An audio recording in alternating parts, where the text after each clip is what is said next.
Hi, this is Joseph with Engadget, and I have with me here the HTC Vivid. It's one of the two new phones on AT&T to take advantage of that carrier's just launched 4G LTE HSPA Plus network. Now, as we are in New York, we haven't been able to take advantage of those speeds here, but we did take a trip down to Boston, where AT&T just put their LTE signal live this past weekend. So we did get to experience what it's like to have 4G, true 4G speeds on the operator's network. So just to give you a little background here on the phone, what you're looking at is a 4.5-inch QHD 960 by 540 display, and it is a TFT Super LCD panel that you're getting here. Inside is a dual-core 1.2 gigahertz Snapdragon APQ 8060, which is what you'll find in its flagship 4G LTE brother, the Samsung Galaxy S2 Skyrocket, as well as what was in, or is still, I should say, in the touchpad. The first thing you'll notice when you pick up this device is that it is certainly a beefy phone. Going against what Ralph de la Vega had said at CTIA this year, this is not one of the thinner LTE phones you can get on the operator. For that, you'll have to go for the Samsung Galaxy S2 Skyrocket, which is essentially a Samsung Galaxy S2 with the LTE radio inside. Instead here, HTC sort of done away with their typical unibody aluminum enclosure and opted for this piano black glossy casing that you can see kind of tapers in sharply to the back where the hump is and finishes with this metal plating. Here down at the bottom, I don't know how well you can see this, it's slightly dotted and there is a little bit of a texture to it, but it's not something you'll really notice with a casual swipe. You really have to press hard to feel it. Other than that, over here you see the HTC logo, and above it is the dual LED flash and the camera's 8 megapixel shooter. Next to it is a mic, and up here peeking out just above the plating is the speaker, and the other half of which is hidden behind here, and you'll see that when we take this off. Over here on the front of the device, you can see there's the notification LED telling me I have new tweets, email, text messages. There's your AT&T logo and your 1.3 megapixel VGA front-facing camera, and there, that little sliver is the recessed ear speaker. Up here, up top, you'll see there is the 3.5 millimeter headphone jack, and let's get some light on it there. You can see it sort of breaks up the smooth finish here with a bit of it juts out, so you feel that little bump. And then next to it is the silvery power button, which is very flush and sort of hard to feel for when you need to, turn the device's screen on or even power it off. Then over here, if you go down to the right side, you'll see there is the volume rocker, and it has that same silver accent as the power button, so it breaks up the stark blackness of the device. And then down here on the left side, you see is the micro USB port, and that is the only other port that this device has. There is no HDMI out.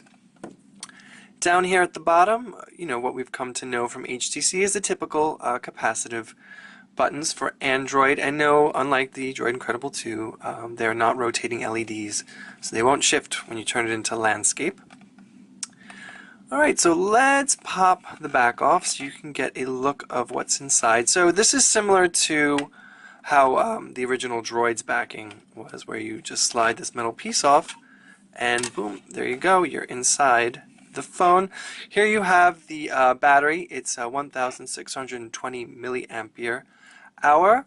There is your SIM card, and over here is the micro SD, which is barren, but the phone does come with 16 gigabytes of storage. So, if you do need extra capacity for your video and music, you can expand this up to 32 gigabytes. But other than that, you should be good. So let's go ahead and get this phone on so you can see. Now this is Android 2.3 3.4, so it's not the latest in Android.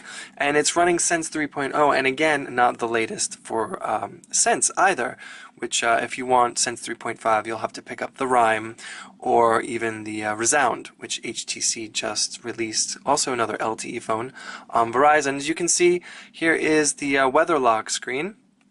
And there's the familiar ring. Here I have my shortcut widgets, so I can quickly access those by simply dragging into the lock screen here. Bam, there you go, and we are directly in the camera app.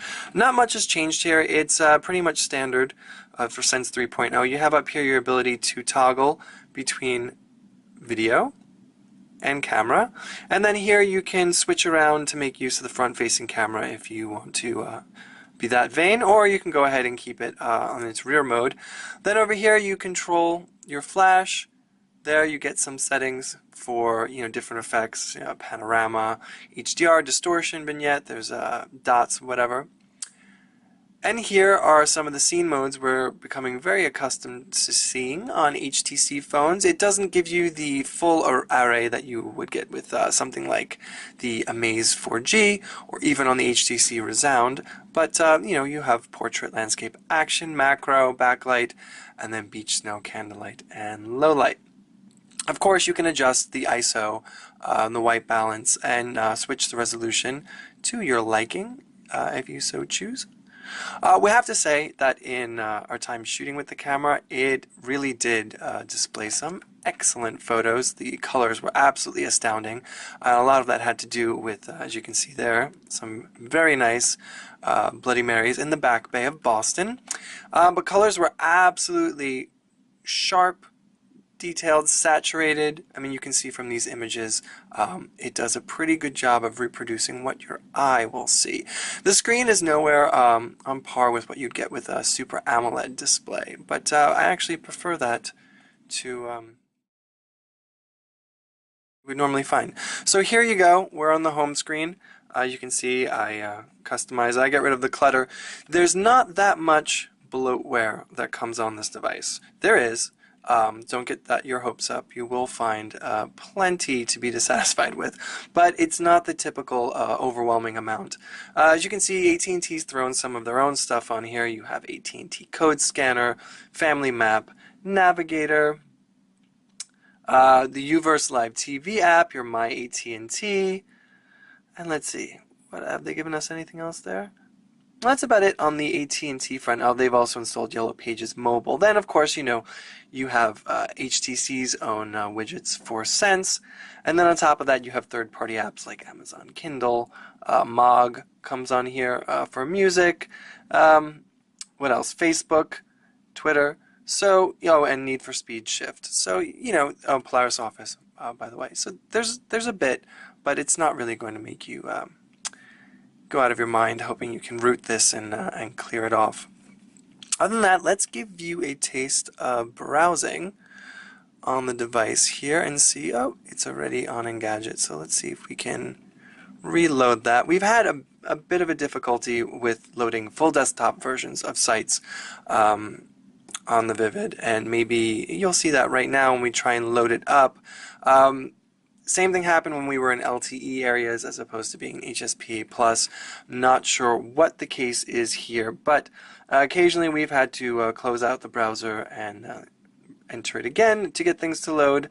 Other than that, when it does finally make its way through and render, they show up, pages show up pretty quickly. You're looking at about 15 to 20 seconds for some sort of flash-heavy site. The other thing is, pinch to zoom works fantastic on the Vivid. If we can, let's see if ESPN loads. Once again, you'll probably see here that the pages won't load. Okay, so that's not working. Let's try and pull up Engadget this way. And so we can show you how pinch to zoom is absolutely fluid on this thing. There's no evidence of checkerboarding or the white spaces that you might see on other devices. The full screen is there. It zooms in and out pretty smoothly. See, you can see here, I don't have to get to a proper page. Alright, so it seems as though the browser is not cooperating, but that's something that was noted in the review, so it's good to see it staying consistent.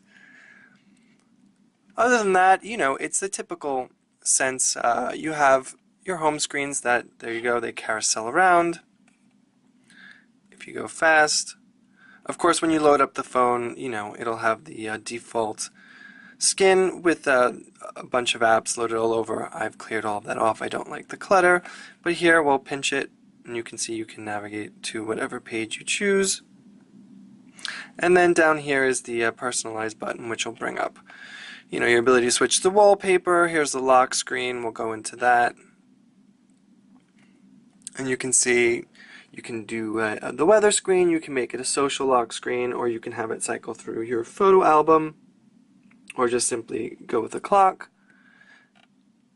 And then there are also skins and scenes that you can add. I'm using the HTC skin, but you know, there's a burgundy blue sky app, you know, all customized to your liking. So that's pretty much it. It's not an impressive handset by any means. If you pull it out in public, don't expect people to say, wow, what is that? But if you definitely need something to let you take advantage of those blazing fast next generation speeds, this is one of the two that'll do it for you. So you can pick it up $199 on contract, that's a 2-year contract, starting right now. Thanks for watching. Joseph with Engadget.